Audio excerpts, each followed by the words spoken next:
A few weeks back, you might remember Disney's new Snow White hit. The headlines for getting rid of 7 dwarfs and replacing them with average-sized magical creatures. Piers and his guest at the time weren't happy. Behind-the-scenes pictures from Disney's live-action remake of Snow White were leaked this weekend, and there appears to be a sizable problem. Where are the dwarfs? These are roles made for actors of my stature. I can't go out for the Harrison Ford or the George Clooney roles because that's not for me. Right. And now it's taken away. I don't feel that's right. Well, now that very same production has caused controversy after the actress who plays Snow White said this about Prince Charming. In an interview, Rachel Zegler saying the original cartoon came out in 1937, and very evidently so. There is a big focus on her love story with a guy literally stalking her. How weird. Well, we have a different approach to what a lot of people will assume is a love story because we cast a guy in the movie, but it's really not about the love story at all, which is really, really wonderful.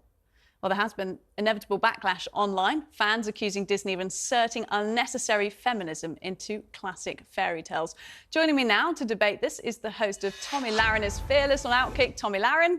Hi, Tomi. And from New York, the brand marketing and consumer expert and founder and chief soothsayer from Sooth, Ian Bear. Once again, great to see you both.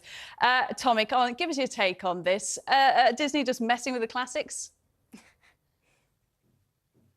Yeah, they certainly are. Now listen, if Disney wants to make more woke films that tank at the box office, they are more than welcome to do that, but maybe think of an original idea. Maybe not destroy a classic from my childhood and put an actress in there that not only hates the plot and the storyline of the movie she's in, but also seemingly hates Snow White, the character herself. I mean, that's one interview clip that you read the quote from, but she's gone on to talk about this film numerous times, how she once thought Snow White was creepy, she doesn't like the prince, she thinks she should get paid more because she has to wear that dress, she should get paid for streaming for every hour she has to wear the dress. I mean, talk about biting the hand that feeds you. Not only are you being casted in a classic film to remake it, but you don't seemingly like your own character. So she comes off as an insufferable, whiny brat, and that's why people are so annoyed. Beyond just them inserting feminism, I think we expect that at this point, but why do you have to mess with a classic, especially with someone who doesn't even seem to like her own character?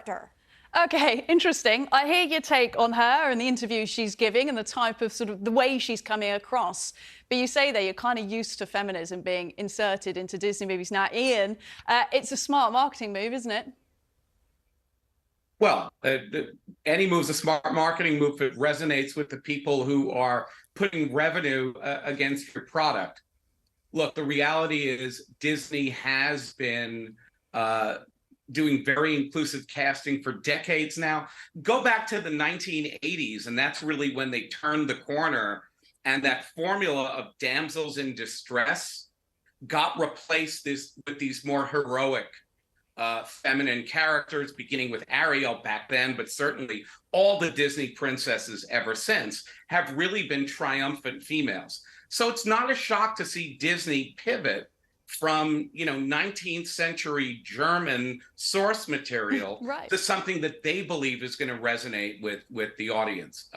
Of course, people will vote with their wallets. Right. Tomi, 19th century German source material. Can you really blame Disney for wanting to court a modern audience? Gen Z and younger, these girls, they think differently, they act differently, they have different aspirations in life. Yeah, it's okay to modernize things, but if you have such an issue with the original fairy tale and the original storyline, maybe instead of remaking it, you just make a different movie. I don't think that's too much to ask for. But furthermore, listen, you can have female characters that are empowered, that do great things, that are heroines. I mean, that's fantastic. I don't think anybody has an issue with it. But you don't have to disparage men in the process. You don't have to call Prince Charming a stalker. You don't have to say that you could just eliminate him from the whole movie. I mean, there is a space where you can have strong females and strong males. It's called the real world, or at least some places it still exists, maybe only here in Nashville, Tennessee and others. But it's okay to do both. And you don't have to make men seem emasculated and puny to make women seem strong, and you don't have to eliminate them altogether, as this actress has actually suggested. Well, okay, Ian, what about the controversy that this film has received online? It's clearly not coming from the young women it's marketed at. In fact, it seems to be coming from a male demographic. Well, yeah. Well, I think it's interesting that there's been so much backlash where this is concerned, yet not really the same kind of backlash around the Barbie movie, which has certainly taken a different point of view. Most people who grew up with Barbie dolls, when you opened that package, it didn't immediately start speaking out against the patriarchy, right? Yet the Barbie movie we see today takes quite a feminist stance and a more inclusive stance than we've generally seen associated with the character. So, this is Disney's intellectual property. They can do what they want with it. People are going to choose to spend their money on it or not. It's not really a matter of moral judgment. Entertainment and art is created to be received and appreciated by an audience. And this is commercial art. This isn't to hang in a museum. It's going to succeed or fail on that merit. And the Barbie movie you brought up, of course, a really fast-grossing billion-dollar movie for a female director, beating all expectations and all that controversy. Tom, I want to come back to you because you made a really good point there about strong men and strong women. Why do you have to crush one to have the other? And I was thinking about the James Bond franchise. There's often this mooted idea that women will suddenly be stepping in to play Bond. We've obviously got a lot of female characters in that now. Do you think that's been to James Bond's detriment, or do you think it's been a success the way they've modernised that?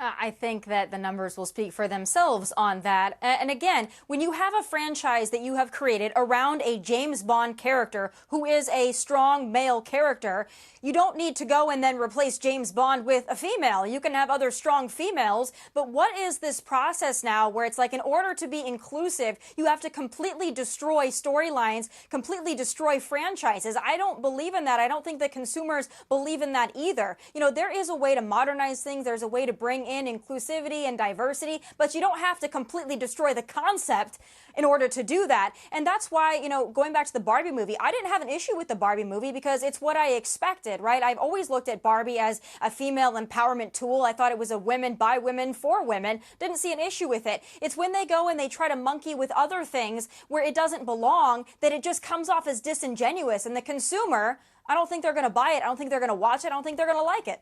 No, they certainly watched Barbie. Look, Tommy, Ian, thanks so much on that.